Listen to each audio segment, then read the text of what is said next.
Malnad region of our state.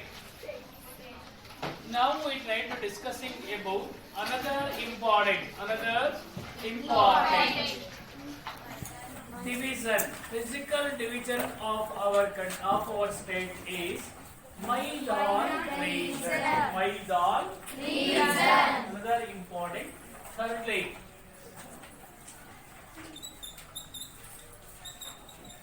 Maidan region. So third one, third important physiographic divisions of our state is Maidan region. Remember the eastern, east Maidan. Remember, so east of Maidan is a vast plain. Remember, to the east ನಮ್ಮ ಕರ್ನಾಟಕದ ಪೂರ್ವ ಭಾಗಕ್ಕೆ ಹೋದಂತೆ to the east ನೋಡಿ. So ಇಲ್ಲಿ ನಾವು ಸಾಕಷ್ಟು ದಿಕ್ಕುಗಳನ್ನ ಕಂಡುಕೊಂಡಾಗ ಈ ours right side is east, left side is west, up side is north and down side south. To the east ನಾವು ಪೂರ್ವ ಭಾಗಕ್ಕೆ ಬಂದಂತೆ, ಟು ದ ಈಸ್ಟ್ ಪೂರ್ವ ಭಾಗ ಬಂದಂಗೆ ಏನಾಗುತ್ತೆ, ವಾಸ್ಟ್ ಮೈದಾನ್. ಪೂರ್ವ ಭಾಗ ಬಂದಂಗೆ ಏನಾಗುತ್ತೆ, there is no question of coastal line, there is no question of Malnad line. ಎರಡು ಇರಲ್ಲ ನಮ್ಮಲ್ಲಿ ನೋಡಿ, ಅರಬ್ಬಿ ಸಮುದ್ರ ಬರಲ್ಲ, ಈ ಕಡೆ ಮುಂದೆ ಬಂದಂಗೆ ಮಲ್ನಾಡ್ ರೀಜನ್ ಬರಲ್ಲ. ಹಾಗಾಗಿ ಟು ದ ಈಸ್ಟ್ ನಾವು ಪೂರ್ವದ ಕಡೆ ಹೋದಂತೆ there is a vast plain, ವಿಶಾಲವಾಗಿರ್ತಕ್ಕಂಥ ಮೈದಾನವನ್ನು ನಾವು ಬಯಲು ಪ್ರದೇಶವನ್ನು ಕಾಣ್ತಾ ಹೋಗ್ತೀವಿ. So the east of our state a vast plain with the height. ಎಷ್ಟು ಹೈಟ್ ವರೆಗೂ ಇದೆ ಅಂದ್ರೆ ಅಪ್ರಾಕ್ಸಿಮೇಟ್ಲಿ, ನಾಟ್ ಪರ್ಫೆಕ್ಟ್ಲಿ, ಅಂದಾಜು ಅಂತ ಕರಿತಾರೆ. ಒಂದು ಗೊತ್ತಿಲ್ಲದೆ ಒಂದು ಅಂದಾಜು ಎಷ್ಟು ಬೇಕಾಗುತ್ತೆ ನಿಮಗೆ ಪ್ಯಾಕೆಟ್ ಮನಿ ಒಂದು ದಿವಸಕ್ಕೆ, ಒಂದು ಅಂದಾಜು ಒಂದು 200 rupees ಆದ್ರೆ ಸಾಕು, ಅಥವಾ ಅದು 500 rupees ಆದ್ರೆ ಸಾಕು, ಅಥವಾ 1000 ಆಗಲ್ಲ ನನಗೆ ಕೆಲವರು. ಹಾಗೇನೆ ಒಂದು ಅಂದಾಜಿನ ಪ್ರಕಾರವಾಗಿ, ಕ್ಲಿಯರ್, ಒಂದು ಅಂದಾಜಿನ ಪ್ರಕಾರವಾಗಿ ಅಪ್ರಾಕ್ಸಿಮೇಟ್ಲಿ ಎಷ್ಟಿದೆಯಪ್ಪ ಇದ್ರ ಲೆಂತ್ ಅಂದ್ರೆ 450 to 760 ಮೀಟರ್. ಎಷ್ಟು ಇದೆಯಪ್ಪ ಅಂದ್ರೆ ಟೋಟಲಿ ಆ ಮೈದಾನದ ಒಟ್ಟು ಲೆಂತ್ ಎಷ್ಟಿದೆಯಪ್ಪ ಅಂದ್ರೆ 450 ಮೀಟರ್ ಪ್ಲಸ್ ಎಷ್ಟಿದೆಯಪ್ಪ ಮುಂದೆ ಹೋದಕ್ಕೆ ಅಪ್ರಾಕ್ಸಿಮೇಟ್ಲಿ ಏನಾಗಿದೆ, height of this Maidan is 460 meters. ಕೆಲವು ಕಡೆ 460 ಮೀಟರ್ ಎತ್ತರವಾಗಿರ್ತಕ್ಕಂಥ ಬಯಲು ಪ್ರದೇಶ ಇದೆ. ಇನ್ನು ಕೆಲವು ಕಡೆ ಅಪ್ ಟು ಎಷ್ಟಿದೆ ಮುಖ್ಯವಾಗಿ 760 meters. ಫಸ್ಟ್ ಪಾಯಿಂಟ್ ಗೊತ್ತಾಯ್ತು ನಿಮಗೆ. ಟು ದ ಈಸ್ಟ್, ನಮ್ಮ ರಾಜ್ಯದಲ್ಲಿ ನಾವು ಪೂರ್ವ ಭಾಗಕ್ಕೆ ಹೋದಂತೆ, to the east of our state a vast ಮೈದಾನ್, ದೊಡ್ಡ ವಿಶಾಲವಾಗಿರ್ತಕ್ಕಂಥ ಫ್ರಮ್ ಇಯರ್ ಟು ದೇರ್, ವಿಶಾಲವಾಗಿರ್ತಕ್ಕಂಥ ಏನ್ ಕಾಣ್ತೀವಿ ನಾವು, ಮೈದಾನಗಳನ್ನ ಕಾಣ್ತೀವಿ. ಸೊ ಈ ಮೈದಾನಗಳ ಎತ್ತರ ಎಷ್ಟಿದೆ ಅಂದ್ರೆ ಕೆಲವು ಕಡೆ 450 meters ಇದೆ, ಇನ್ನು ಕೆಲವು ಕಡೆ 760 meters. Understand? 1 meter, that means 3.5 feet is equal to 1 meter. 3.5 feet, 3.5 ಅಡಿಗೆ 1 ಮೀಟರ್ ಅಂತ ಕರಿತೀವಿ. 1 ಮೀಟರ್ ಬಟ್ಟೆ ಕೊಡಪ್ಪ ಅಂದ್ರೆ ಬಟ್ಟೆ ಕೇಳ್ತಾರೆ. ಈಗ ಸಂಸ್ಕೃತಿ ಎಲ್ಲ ರೆಡಿಮೇಡ್ ಈಗ ಹಿಂದೆ ಒಂದ್ ಸಪಾನ ಟೈಮ್ ಬಟ್ಟೆ ಹೊಲಿಸ್ಕೊಳ್ತಾ ಇದ್ರು. 1 ಮೀಟರ್ ಕೊಡು, 2 ಮೀಟರ್ ಕೊಡು, 4 ಮೀಟರ್ ಕೊಡು, ಅವ್ರು ಅಳತೆ ಮಾಡಿ ಕೊಡ್ತಾ ಇದ್ರು. ಒಂದು ಕೋಲ್ ಹಿಡ್ಕೊಂಡು ಅಳತೆ ಮಾಡಿ ಕೊಡ್ತಾ ಇದ್ರು. ಬಟ್ ಈಗೆಲ್ಲ ರೆಡಿಮೇಡ್ ಗೂಡ್ಸ್, ಸೈಜ್ ಕೇಳ್ತಾರೆ, ಮೀಟರ್ ಕೇಳಲ್ಲ. ಈ ಸೈಜ್ ನಮಗೆ ಡ್ರೆಸ್ ಬೇಕು ಅಲ್ವಾ, ಸೈಜ್ ಕೇಳ್ತಾರೆ ಹೊರತು ಈಗ ಮೀಟರ್ ಅಂಗಡಿಗೆ ಹೋದ ತಕ್ಷಣ ಯಾವ ಸೈಜ್ ಬಟ್ಟೆ ಬೇಕು ನಿಮಗೆ, 32, 42, 38 ಇವು ಶರ್ಟ್ ಸೈಜು. ಅರ್ಥ ಆಯ್ತೇನಪ್ಪ? ನೀವೇನ್ ಮಾಡ್ತೀರಿ, ನಿಮಗೆ ಬೇಕಾಗಿರ್ತಕ್ಕಂಥ ರೀತಿಯಲ್ಲಿ ಸೈಜ್ಗಳನ್ನು ಹೇಳಿ ರೆಡಿಮೇಡ್ ಫಿಟ್ಟಿಂಗ್ ಡ್ರೆಸ್ ತಗೊಳ್ತೀರಾ. ಹಂಗೆ ಸೊ ಇಲ್ಲಿ ಮುಖ್ಯವಾಗಿ ಸೊ ಇನ್ ಸಮ್ ಏರಿಯಾಸ್ ಮೈದಾನ್ height is 450 meters to 760 meters. ಕೆಲವು ಕಡೆ 460 ಮೀಟರ್ ಇದೆ, ಇನ್ನು ಕೆಲವು ಕಡೆ 760 ಮೀಟರ್ಸ್ ಗಳನ್ನು ನಾವು ಕಾಣ್ತಾ ಹೋಗ್ತೀವಿ. ಸೊ ಇಲ್ಲಿ in the Maidan reason number of reverse, ಅನೇಕ ನದಿಗಳು. ಈ ಮೈದಾನದಲ್ಲಿ ಅನೇಕ ನದಿಗಳು ಏನ್ ಕೊಡುತ್ತೆ? ಇರಿಗೇಷನ್ ಫೆಸಿಲಿಟೀಸ್ ಅನ್ನ ಕೊಡ್ತಾ ಇದೆ. Number of rivers provide. Irrigation ಅಂದ್ರೆ ನೀರಾವರಿ ಸೌಲಭ್ಯ, ವ್ಯವಸಾಯಕ್ಕೆ ನೀರಾವರಿ ಸೌಲಭ್ಯವನ್ನು ಕೊಡುತ್ತೆ. ಯಾವ್ಯಾವುದು? River Krishna, river Tungabhadra and river Kaveri. ನೋಡಿ, 3 important rivers of our states are: one is river Krishna, river Tungabhadra and river Kaveri are the important rivers that flows in our state. These rivers are very useful for irrigation. ನೀರಾವರಿಗೆ ತುಂಬಾನೇ ಉಪಯುಕ್ತವಾಗಿದೆ. ಯಾವುದು? These 3 rivers. One is Kaveri,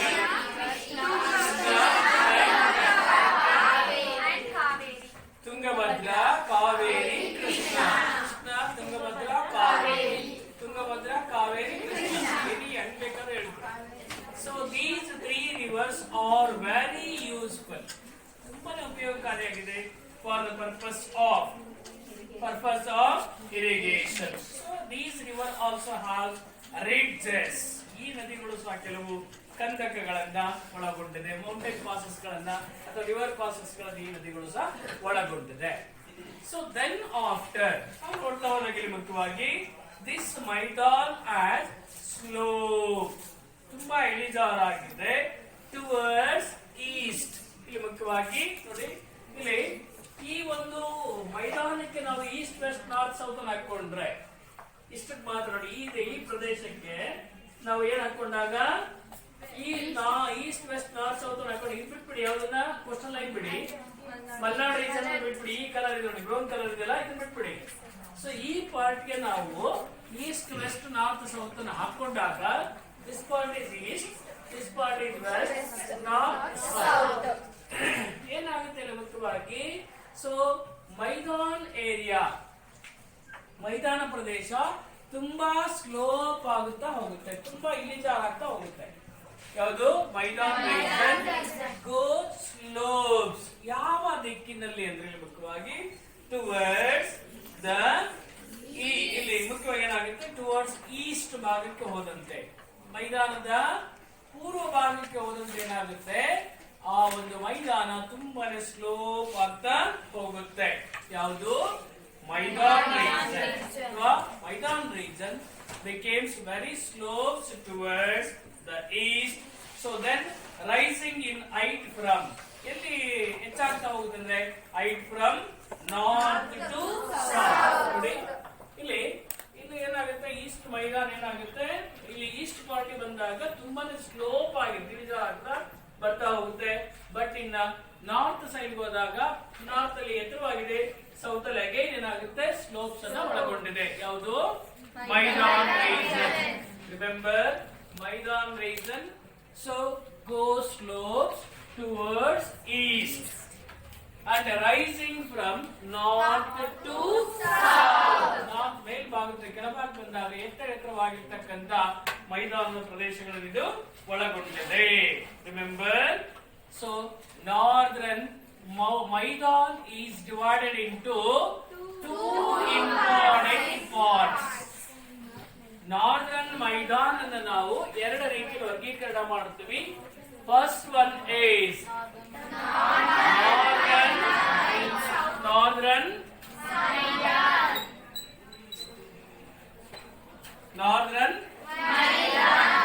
ಮೈದಾನ್. ಒಂದು northern Maidan. Remember the Maidan region divides into 2 categories. One is northern Maidan. ನಮ್ಮ ಕರ್ನಾಟಕದಲ್ಲಿರ್ತಕ್ಕಂಥ ಮೈದಾನ ಪ್ರದೇಶವನ್ನ we divides into two category, northern mountain, another one is southern Maidan. southern alla southern Maidan. One is northern Maidan and another one is southern Maidan. Remember, in our state, Maidan can be divided into two tribes, two divisions, northern Maidan and southern Maidan. ಇಲ್ಲಿ ನಮ್ಮ ಈ hole ಮೈದಾನ ಇಡೀ ಈ ಪ್ರದೇಶವನ್ನ ನಾವು ಎರಡು ರೀತಿ ವರ್ಗೀಕರಣ ಮಾಡ್ಕೊಂಡಿದ್ದೀವಿ. One is northern Maidan, another one is southern Maidan. ಇಲ್ಲಿ ನೋಡಿ, ಈ ಒಂದು ಭಾಗದಿಂದ ಕೆಳಗಿರ್ತಕ್ಕಂಥದ್ದು ಸದರ್ನ್ ಮೈದಾನ. ಈ ಗೆರೆ ಇದೆಯಲ್ಲ 0 ಡಿಗ್ರಿ ಲ್ಯಾಟಿಟ್ಯೂಡ್ಸ್ ಇಂದ ಡೌನ್ ಸೈಡ್ ಇರ್ತಕ್ಕಂಥದ್ದು ಸದರ್ನ್ ಮೈದಾನ್, ಮೇಲಿಂದು northern Maidan. The whole Maidan of our state divides into two categories. First one is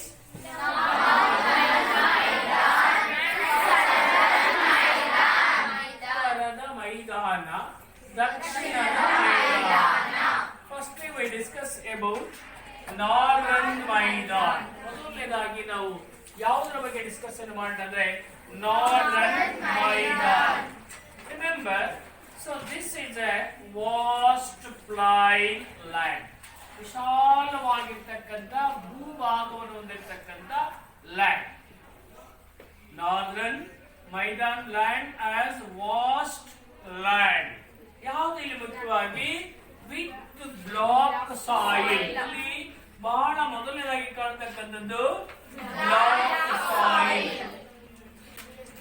block soil, BLACK, black soil ಇಲ್ಲಿ ಮುಖ್ಯವಾಗಿ ಕಾಣಿಸುತ್ತೆ. ಎಲ್ಲಿ? In northern it is a vast land area. ವಿಶಾಲವಾಗಿರ್ತಕ್ಕಂಥ ಪ್ರದೇಶ ಒಳಗೊಂಡಿದೆ. ಹೆಚ್ಚಾಗಿ ಅಲ್ಲಿ ಏನಿದೆ ಇಲ್ಲಿ ಮುಖ್ಯವಾಗಿ ಕಪ್ಪು ಮಣ್ಣು ಇಲ್ಲಿ ಹೆಚ್ಚಾಗಿ almost all covered by black soil and it is an extensive plateau. ವಿಶಾಲವಾಗಿರ್ತಕ್ಕಂಥ ಒಂದು ಮೈದಾನ ಪ್ರದೇಶ, ಪ್ಲಾಟ್ಯೂ ಅಂತ ಕರಿತೀವಿ. ಯಾವುದನ್ನ? Northern plain. Remember, first point, northern plain is a vast land and fully covered with block soil. ಕಪ್ಪು ಮಣ್ಣಿನಿಂದ ಆವೃತವಾಗಿದೆ and also extensive, ವಿಶಾಲವಾಗಿರ್ತಕ್ಕಂತಹ ಪ್ಲಾಟ್ಯೂಸ್ ಗಳನ್ನ, ಪರ್ಯಾಯ ದ್ವೀಪಗಳನ್ನು ಅಥವಾ ಸಮಾನವಾಗಿ ವಿಶಾಲವಾಗಿರ್ತಕ್ಕಂಥ ಮೈದಾನ ಪ್ರದೇಶಗಳನ್ನು ಇದು ಒಳಗೊಂಡಿದೆ. So it is around 365 to 600 meters above sea level. ನೋಡಿ, ಇಲ್ಲಿ ಕೆಳಗಡೆ ಈ ಕಡೆ ಇಲ್ಲಿ ಅರೇಬಿಯನ್ ಸೀ ಇದೆ, ಇಂಡಿಯನ್ ಓಷಿಯನ್ ಇದೆ, ಬೇ ಆಫ್ ಬೆಂಗಾಲ್ ಇದೆ ಈ ಸೈಡ್ ಅಲ್ಲಿ. ಸೊ ಈ ಭಾಗ ಯಾವುದು? ನಾರ್ದರ್ನ್ ಮೌಂಟೈನ್ ಈಸ್ ಅಬೌವ್, ಒಂದು ಕಡೆ ಸ್ಟಾರ್ಟ್ ಫ್ರಮ್ 360 meters, ಕೆಲವು ಕಡೆ 360 ಮೀಟರ್ ಎತ್ತರವಾಗಿದೆ. ಕೆಲವು ಕಡೆ 10 meters ನಿಂದ ಎತ್ತರವಾಗಿದೆ ಸಮುದ್ರ ಭಾಗದಿಂದ. ಯಾವುದು? This northern mountain is above 360 meters to 10 meters above the sea level. Then finally, so remember this northern mountain so is has number of hill areas and hillock areas. What is the difference between hills and hillocks? What is the meaning of hills and hillocks? Hills means ನಮ್ಮ ಏನು ಬೆಟ್ಟ ಗುಡ್ಡಗಳನ್ನು ನಾವು hills ಅಂತ ಕರೀತೀವಿ. Hillocks, that is small hills, mounts ಅಥವಾ mounts, ಮಣ್ಣಿನ ಗುಡ್ಡೆ ಸಣ್ಣದು, ಅದನ್ನು ನಾವು hillocks ಅಂತ ಕರೀತೀವಿ. So this Maidan have some of the hills and hillocks. ಕೆಲವು ಕಡೆ ಬೆಟ್ಟ ಗುಡ್ಡಗಳಿದ್ದಾವೆ, ಇನ್ನು ಕೆಲವು ಕಡೆ ಸಣ್ಣದಾಗಿರ್ತಕ್ಕಂಥ ಸ್ಮಾಲ್ ಮೌಂಡ್ ಆಫ್ ಸಾಯಿಲ್, ಸಣ್ಣ ಪ್ರಮಾಣದ ಮಣ್ಣಿನ ಗುಡ್ಡೆಗಳನ್ನ ಇದು ಒಳಗೊಂಡಿದೆ. ಯಾವುದು? Northern mountain. Then finally, remember this can seen ಅಥವಾ this number of hills and hillocks are seen in that different areas. Then finally, remember, so number of hillocks. Name the important hillocks or hills that found in northern mountains are. So one is Naragunda. Naragund hill. Name the important hills that we found in the northern Maidan areas are. Listen, don't say Naragund hill. Then another one is Parasagada Gudda. Parasagada Gudda. Naragunda hill, Parasagada Gudda, and another one is Gurumitkal Gudda. Gurumitkal Gudda. ನೋಡಿ, so ಇವು ಉತ್ತರ ಭಾರತ, ಉತ್ತರ ಕರ್ನಾಟಕದಲ್ಲಿರ್ತಕ್ಕಂಥ ಪ್ರಮುಖವಾಗಿರ್ತಕ್ಕಂಥ hill stations and ಹಿಲಾಕ್ stations. ಅಂದ್ರೆ ಉತ್ತರ ಕರ್ನಾಟಕದಲ್ಲಿರ್ತಕ್ಕಂಥ ಪರ್ವತ ಪ್ರದೇಶಗಳು ಅಥವಾ ಬೆಟ್ಟ ಗುಡ್ಡಗಳು ಯಾವ್ದಪ್ಪ ಇಂಪಾರ್ಟೆಂಟ್ ಅಂದ್ರೆ, one is Naragunda hill. Naragund hill. ಎರಡನೇದಾಗಿ ಮುಖ್ಯವಾಗಿ ಪರಸಗಡ ಗುಡ್ಡ. ಹೆಂಗೆ ನಾವು ಹೆಸರ ನಿರ್ವಾಣ ಸ್ವಾಮಿ ಗುಡ್ಡ, ಇನ್ನವರ ಕಡೆ ನಿರ್ವಾಣ ಸ್ವಾಮಿ ಗುಡ್ಡ ಇದೆ ನೋಡಿ. ಸಾಮಾನ್ಯವಾಗಿ ಇಲ್ಲಿ ಹೋಗುವಾಗ ಮೇಲೆ ಎತ್ತರಕ್ಕೆ ಹೋಗಿ ನಿಂತ್ಕೊಂಡು ಕೆಳಗಿನ ಎಲ್ಲ ಸೀನರೀಸ್ ನೋಡಿದ್ರೆ ಬಹಳ ಖುಷಿ ಆಗುತ್ತೆ. ಇಲ್ಲ ಹೋಗಿದ್ರೆ ಅಲ್ಲಿಗೆ ನಿರ್ವಾಣ ಸ್ವಾಮಿ ಗುಡ್ಡಕ್ಕೆ? Yes, okay. ಹೋಗಿದ್ರೆ ಗೊತ್ತಾಗುತ್ತೆ. ಮೇಲೆ ಹೋಗಿ ನಿಂತ್ಕೊಂಡು ಕೆಳಗಿನ ಎಲ್ಲ ಸೀನರೀಸ್ ನೋಡಿದ್ರೆ ಬಹಳ ಸಂತೋಷ ಆಗುತ್ತೆ. ನಿಮ್ಗೇನಾಗುತ್ತೆ ಇಲ್ಲ ಗೊತ್ತಿಲ್ಲ, ಆಗುತ್ತೆ ಅನ್ಕೊಂಡಿದ್ದೀನಿ. Yes, one is Naragunda hill, listen, Parasagada Gudda, Gurumitkal Gudda and Ilakal Gudda. ನೋಡಿ, ಉತ್ತರ ಕರ್ನಾಟಕದಲ್ಲಿರ್ತಕ್ಕಂಥ ಪ್ರಮುಖವಾಗಿರ್ತಕ್ಕಂಥ ಹಿಲ್ ಸ್ಟೇಷನ್ಸ್ಗಳು ಅಥವಾ ಹಿಲ್ಲಿ ಏರಿಯಾಸ್ಗಳು ನರಗುಂದ ಗುಡ್ಡ ಆಗಿರ್ಬೋದು, ಪರಸಗಡ ಗುಡ್ಡ ಆಗಿರ್ಬೋದು, ದೆನ್ ಗುರುಮಿಟ್ಕಲ್ ಗುಡ್ಡ ಆಗಿರ್ಬೋದು, ಜೊತೆಗೆ Ilakal Gudda are the important hills and hillocks that found in the areas. Then finally remember, so then finally another important, the south of Saudatti. Remember, south of Saudatti. Remember, please. East of, listen, east of Saudatti and also Badami. ನೋಡಿ, ಆ ಬಾದಾಮಿ ಮತ್ತು ಸೌದತ್ತಿಯ ಪೂರ್ವಕ್ಕೆ ಬಂದಂತೆ, East of Saundatti and ಬಾದಾಮಿ, ಅಲ್ಲಿ ನಾವು ಏನನ್ನ ಕಂಡುಕೊಳ್ತೀವಿ ಮುಖ್ಯವಾಗಿ, remember, how limestone, ಸುಣ್ಣದ ಕಲ್ಲು. ಬಾದಾಮಿಗೆ ಹೋಗಿ ನೋಡಿ ನೀವು. ಬಾದಾಮಿಗೆ ಎಷ್ಟು ಜನ ಟ್ರಾವೆಲ್ ಮಾಡಿದ್ದೀರಾ? ಬಾದಾಮಿ ಕಳೆದ ವರ್ಷ ನೀವು 8th ಹೋಗಿದ್ದೀರ? ಇಲ್ಲ. ನಿಮ್ಮ ಟೂರಿಗೆ ಕರ್ಕೊಂಡು ಹೋಗಿಲ್ಲ ಬಾದಾಮಿಗೆ ಅಲ್ವಾ? Yes, okay. ಇನ್ನು 7th ಸ್ಟ್ಯಾಂಡರ್ಡ್ ನಲ್ಲಿ ಹೋಗಿರ್ತೀರ, 7th to 6th. ಬಾದಾಮಿಯಲ್ಲಿ ಕೇವ್ಸ್ ಗಳಿದೆ, ಗುಹೆಗಳು ಅಲ್ವಾ? ಮೇಲಕ್ಕೆ ಹೋದಾಗ ತನ್ನಷ್ಟಕ್ಕೆ ತಾನೇ ನಿರ್ಮಿತವಾಗಿ ಬಾದಾಮಿಯ ಅರಸರುಗಳು ಮಾಡಿರ್ತಕ್ಕಂಥ ಲೈಮ್ ಸ್ಟೋನ್ ಅಲ್ಲಿ ಆಗಿರ್ತಕ್ಕಂಥ ಗುಹೆಗಳನ್ನು ನಾವು ಕಾಣ್ತೀವಿ. Remember, east of Saundatti and east of Badami, limestone with faulting ಅಂದ್ರೆ ಲೇಯರ್ಸ್ ಅನ್ನು ಹೊಂದಿರತಕ್ಕಂತಹ, ಒಂದ್ರ ಕೆಳಗಡೆ ಒಂದು ಲೇಯರ್ಸ್ ಅನ್ನು ಹೊಂದಿರತಕ್ಕಂಥ ಫೌಲ್ಟಿಂಗ್ ಆಗಿರ್ತಕ್ಕಂಥ ಏನನ್ನ ಇಲ್ಲಿ ಮುಖ್ಯವಾಗಿ ನಾವು ನೋಡ್ತೀವಿ ಅಂದ್ರೆ, so produced rugged means serial ಆಗಿರ್ತಾ ಇರ್ತಕ್ಕಂಥ, ಅಂದ್ರೆ ಹೆಂಗ್ ಬೇಕು ಹಂಗೇನೆ. There is no question of ಅಂದ್ರೆ ಸೀನಿಯಾರಿಟಿ ಅಥವಾ ಆರ್ಡರ್ ವೈಸ್ ಇಲ್ಲ ಅಲ್ಲಿ. ಸೊ ಆ ರೀತಿಯಾಗಿರ್ತಕ್ಕಂಥ east of Saundatti and Badami limestone with faulting. This has produced again so rugged land forms. ವ್ಯವಸ್ಥಿತವಾಗಿರ್ತಕ್ಕಂಥ ಭೂ ಸ್ವರೂಪವನ್ನು ನಾವು ಎಲ್ಲಿ ಕಾಣ್ತೀವಿ? ಇನ್ ನಾರ್ದರ್ನ್ ಮೈದಾನ, ನಾವು ಉತ್ತರದ ಮೈದಾನ ಪ್ರದೇಶಗಳಲ್ಲಿ ಇವೆಲ್ಲವುಗಳನ್ನ ಕಾಣ್ತೀವಿ. ಯಾವುದನ್ನ ಮೊದಲನೇದಾಗಿ ಸೊ ಯಾವ ಬೆಟ್ಟ ಕಾಣ್ತೀವಿ? ಮುಖ್ಯವಾಗಿ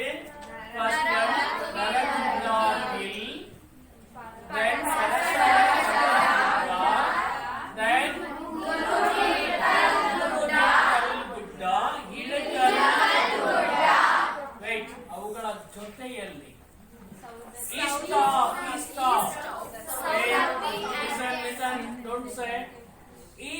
of Saundatti, east of Badami ಅಲ್ಲಿ ಲೈಮ್ ಸ್ಟೋನಿನ ಕೆಲವು ಗುಡ್ಡಗಳನ್ನ, ಸುಣ್ಣದ ಕಲ್ಲಿನ ಒಂದು ಕೆಲವು ಗುಡ್ಡಗಳನ್ನ ನಾವು ಅಲ್ಲಿ ಕಾಣಿಸ್ತೀವಿ. So totally rugged land form, ವ್ಯವಸ್ಥಿತವಾದ ಇರ್ತಕ್ಕಂಥ ಭೂ ಸ್ವರೂಪವನ್ನು ನಾವು ಅಲ್ಲಿ ಕಾಣ್ತೀವಿ.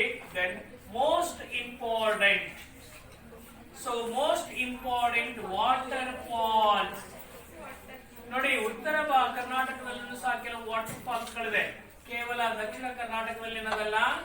So most important waterfalls, ನೀರು ಮೇಲಿಂದ ಕೆಳಗೆ ಬೀಳ್ತಕ್ಕಂಥದ್ದು. ನೀವು ಅಬ್ಬೆ ಫಾಲ್ಸ್ ಹೋದ್ರೆ ನೀವು ನೋಡೋದು ಒಂದೇನೆ, ಬಹಳ ಅಂದ್ರೆ ಜೋಗ್ ನೋಡಿದಿರಾ, ಜೋಗ್ ದೂರ್ಲಿಂದ ನೋಡಿದಿರಾ.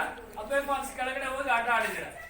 ಕಲ್ಲಂಗಿರಿಯಲ್ಲಿ ಹೋಗಿರ್ಬೋದು, ಸಾಮಾನ್ಯ ಆಟ ಆಡ್ಬೋದು. ನೀನ್ ಬಹಳ ಎತ್ತರದಿಂದ ಬೀಳಲ್ಲ, ಜಸ್ಟ್ ಸ್ವಲ್ಪವೇ ನೀರ್ ಮೇಲಿಂದ ಕೆಳಗೆ ಬೀಳುತ್ತೆ, ಅಲ್ಲಿ ಕುತ್ಕೊಳ್ಳೋದು ಅಷ್ಟೇ ಅಲ್ವಾ. ಸೊ ಆ ರೀತಿಯಲ್ಲಿ ಮುಖ್ಯವಾಗಿ ವಾಟರ್ ಫಾಲ್ಸ್ ಮಳೆಗಾಲದಲ್ಲಿ ಬೋರ್ ಗರಿಗಾರಿಕೆ ಇರುತ್ತೆ ಅಲ್ವಾ. ಮಳೆಗಾಲದ ರೈನಿ ಸೀಸನ್ ಅಲ್ಲಿ ಸೊ ನಾವು ಚಾರ್ಮಾಡೆ ಘಾಟ್ಗೆ ಹೋಗ್ಲಿ, ಸಿರಾಡೆ ಘಾಟ್ಗೆ ಹೋಗ್ಲಿ, ಆಗುಂಬೆ ಘಾಟ್ ಹೋಗ್ಲಿ, ಉಣಿಕಲ್ ಘಾಟ್ ಹೋದ್ರು ಸಹ ಸೋ ಮೆನಿ ವಾಟರ್ ಫಾಲ್ಸ್ ಇರುತ್ತೆ ಅಲ್ಲಿ. ಟ್ರಾವೆಲರ್ಸ್ ಏನ್ ಮಾಡ್ತಾರೆ, ರೋಡ್ ಅಲ್ಲಿ ವೆಹಿಕಲ್ಸ್ ನಿಲ್ಲಿಸಿ ಅಲ್ಲೇ ಸ್ನಾನವನ್ನು ಮಾಡ್ತಾರ. ನೀರು ಬೀಳ್ತಕ್ಕಂಥ ಜಾಗದಲ್ಲಿ ಬಹಳ ಖುಷಿ ಆಗುತ್ತೆ. ಆ ರೀತಿಯಲ್ಲಿ ನಿಮಗೆ ಈ ಸರಿ ಟೂರ್ ಮುಂದಿನ ಸರಿ ಮಾಡೋಣ. SLC ಬಂದಾಗ ಮಾಡೋಣ. ಈಗ ಏನು ಕರೋನಾ ಇರೋದ್ರಿಂದ ಎಂತದ್ದು ಮಾಡಂಗಿಲ್ಲ, ಸ್ಕೂಲ್ ಡೇ ಇಲ್ಲ, ಸ್ಕೂಲ್ ಟ್ರಿಪ್ ಇಲ್ಲ, ಎಂತದ್ದು ಇಲ್ಲ. ಈವನ್ ಅವ್ರನ್ನ ಇಲ್ಲಿಂದ ಕಳಿಸ್ಕೊ ಸೆಂಡ್ ಆಫ್ ಪಾರ್ಟಿನೇ ಇಲ್ಲ, ಯಾವ ಪಾರ್ಟಿನೇ ಇಲ್ಲ. ಯಾಕಂದ್ರೆ because of corona no celebration of any type of celebrations, ಯಾವುದೇ ರೀತಿಯ ಆಚರಣೆಗಳು ಮಾಡೋ ಹಾಗಿಲ್ಲ. ಹಾಗಾಗಿ ಇಲ್ಲಿ ಮುಖ್ಯವಾಗಿ ಫರ್ದರ್ ಇಯರ್ ಮುಂದಿನ ವರ್ಷ ನೀವೆಲ್ಲರೂ ಬಂದ ನೋಡೋಣ ಎಲ್ಲಿಗೆ ಹೋಗೋಣ ಅಂತ. ಸೊ ಆ ರೀತಿಯಲ್ಲಿ ಮುಖ್ಯವಾಗಿ northern Maidans have important waterfalls. ಯಾವ್ದಪ್ಪ ಇಂಪಾರ್ಟೆಂಟ್ ವಾಟರ್ ಫಾಲ್ಸ್ ಅಲ್ಲಿ ಬರ್ತಕ್ಕಂಥದ್ದು ಮುಖ್ಯವಾಗಿ. So the important waterfalls of this region is Gokak Falls. ಯಾವುದು ಫಾಲ್ಸ್? Gokak Falls. ಯಾವ falls? Gokak Falls. Gokak Falls. So created by Ghattaprabha River. Gokak ನ ಬಳಿ ಇರ್ತಕ್ಕಂತಹ Gokak falls ಆ ನದಿ ಕ್ರಿಯೇಟ್ ಮಾಡದೆ ಏನನ್ನ? ಫಾಲ್ಸ್ ಅನ್ನ. ಗೋಕಾಕ್ ಫಾಲ್ಸ್ ಅನ್ನ ಕ್ರಿಯೇಟ್ ಮಾಡಿದೆ ಯಾವ ನದಿ? ಘಟ್ಟಪ್ರಭಾ ನದಿ. ಎಷ್ಟು ಮೀಟರ್ ನೀರು ಕೆಳಗೆ ಬೀಳುತ್ತೆ ಅಂದ್ರೆ 62 ಮೀಟರ್ ಸ್ಪೀಡ್ ಆಗಿ ನೀರು ಕೆಳಗಡೆ ಫ್ಲೋ ಆಗುತ್ತೆ. ರಿಮೆಂಬರ್, ಘಟ್ಟಪ್ರಭಾದಲ್ಲಿ ಗೋಕಾಕ್ ಫಾಲ್ಸ್ ಅನ್ನ ಕ್ರಿಯೇಟ್ ಮಾಡುತ್ತೆ. ದಟ್ ಫಾಲ್ಸ್ ಸೊ ಏನಾಗುತ್ತೆ? Fall from 62 metres, I mean 200 feets ಎತ್ತರದಿಂದ ಮೇಲಕ್ಕೆ ಕೆಳಗಡೆ ನೀರು ಬೀಳುತ್ತೆ. 3.5 feet is equal to 1 meter. So ಇಲ್ಲಿ 62 into 3.5 is equal to how much feet? More than 200. ಆ 200 ಅಡಿಗಳಿಂದ ನೀರು ಕೆಳಗಡೆ ಧುಮ್ಮಿಕ್ಕುತ್ತೆ. ಯಾವುದು? ಇಲ್ಲಿ ಘಟ್ಟಪ್ರಭಾ ನದಿ ಏನ್ ಮಾಡುತ್ತೆ? ಗೋಕಾಕ್ ಫಾಲ್ಸ್ ಅನ್ನ ಕ್ರಿಯೇಟ್ ಮಾಡುತ್ತೆ. This Gokak Falls is one of the important waterfalls So in northern mountain, northern Maidan. Then finally, remember. So another one is Chaya Bhagavati. Chaya Bhagavati. Don't say, just listen. Chaya Bhagavati, and another one is Sogala. Ogalla alla. Now Ogalla antani part ಮಾಡ್ಕೊಳ್ತೀರಾ. Yes. Chaya Bhagavati, Sogala are the other waterfalls that we see. Listen. Right. Along with Gokak Falls, Chaya Bhagavati and Sogala are the important waterfalls of the region. Then finally, so we see which are the important districts of northern Maidan. Like Uttara Maidan ಅಂತ. Listen. ಕೆಲವು ಜಿಲ್ಲೆಗಳನ್ನು ನಾವು ಗುರ್ತಾ ಹೋದಾಗ first one is Bidar. See here. Hey, wait. First one is Bidar. Second one is Gulbarga. That is renamed as Kalaburgi. Hey, listen. Name the important districts of northern mountain bandaga, northern plain bandaga. Bidar, Gulbarga, Raichur, Bijapur. Listen. Bidar, Gulbarga, Raichur, then Bijapur, then Bagalkot, then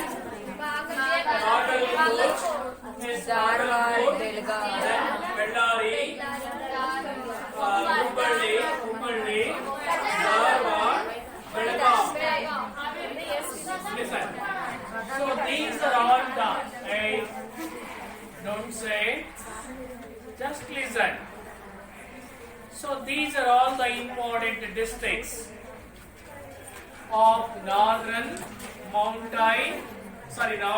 Maidan region. ಉತ್ತರ ಕರ್ನಾಟಕದ ಪ್ರಮುಖವಾಗಿರ್ತಕ್ಕಂಥ ಜಿಲ್ಲೆಗಳು. I say, just listen. So first one is, remember, Bidar. Second one is Vijayapura. Then just listen. Third one is Kalaburgi. Fourth one is Yadagiri. Fifth one is Gadag. Sixth one is Koppada. Seventh one is Raichur. Say. Then seventh one is Bidar. Bellary. Then seventh one is Haveri. So eighth one is Bagalkot. Just listen. Bagalkot and some of the important places of Dharwad and Hubli, also the districts of northern Maidan area. Then finally remember, this area or this region is very hot in summer. Today, ಬೇಸಿಗೆ ಕಾಲದಲ್ಲಿ ತುಂಬಾನೇ temperature ಇರುತ್ತೆ. So in northern Maidan area have highest temperature in summer season. So it is called as. ಹಾಗಾಗಿ northern Maidan is called as land of sunshine. Land of sunshine.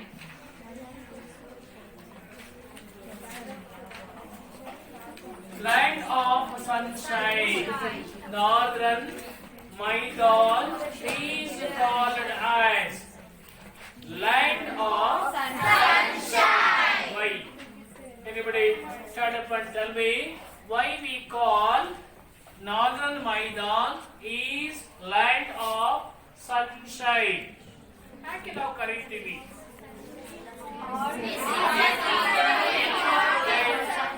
ಎದುರಿಟ್ಕೊಂಡು right or wrong ಅದನ್ನು ಕಲೀರಿ. ನೀವು ಜೀವನದಲ್ಲಿ ಗುಂಪಿನಲ್ಲಿ ಗೋವಿಂದ ಅನ್ನೋದನ್ನು ಬಿಡಬೇಕು.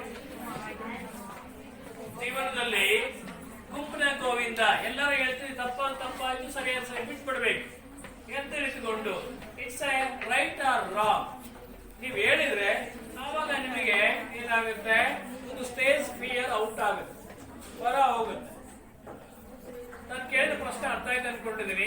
Y we call northern Maidan as land of sunshine? ಕೈ ಎತ್ತಿದ್ರೆ ಎತ್ತಿದ್ರೆ ಹೇಳ್ಬಿಡಿ, ಏನ್ ತೊಂದರೆ ಇಲ್ಲ. What's your name? What's your name? Suprita. Suprita, tell me. Because this area got high temperature. High temperature in summer, so this land is called as land of sunshine. ಈ ಒಂದು ನಾಡನ್ನ ಬಿಸಿಲ ನಾಡು. ಯಾವುದರ ಎಲ್ಲ ಡಿಸ್ಟ್ರಿಕ್ಟ್ಸ್ ಗಳನ್ನ ನಾವು ಲ್ಯಾಂಡ್ ಆಫ್ ಸನ್ಶೈನ್ ಅಂದ್ರೆ ಕರಿತೀವಿ. So ಹಾಗಾದ್ರೆ ಇಲ್ಲಿ ಡ್ರೈ ಕ್ರಾಪ್ಸ್, ಎಂತ ಬೆಳೆಗಳನ್ನು ಬೆಳೀತಾರೆ? ಡ್ರೈ ಫ್ರೂಟ್ಸ್ ಅನ್ನಂಗೆ ಡ್ರೈ ಕ್ರಾಪ್ಸ್ ಗಳನ್ನ ಬೆಳಿತೀವಿ. ಡ್ರೈ ಕ್ರಾಪ್ಸ್ ಗಳನ್ನ ಈ ಏರಿಯಾದಲ್ಲಿ ನಾವು ಬೆಳೀತಾ ಹೋಗ್ತೀವಿ. ಯಾವುದು ಡ್ರೈ ಕ್ರಾಪ್ಸ್ ಅಂದ್ರೆ 1-8 ಜೋಳ. ಜೋಳ ಮನೇಲಿ ಎಲ್ಲಾರು ನೋಡ್ತೀರಾ? ಎರಡನೇದಾಗಿ ಬಾಜ್ರಾ, ಸಜ್ಜೆ. ಸಜ್ಜೆ ದಾಳಿಗಳ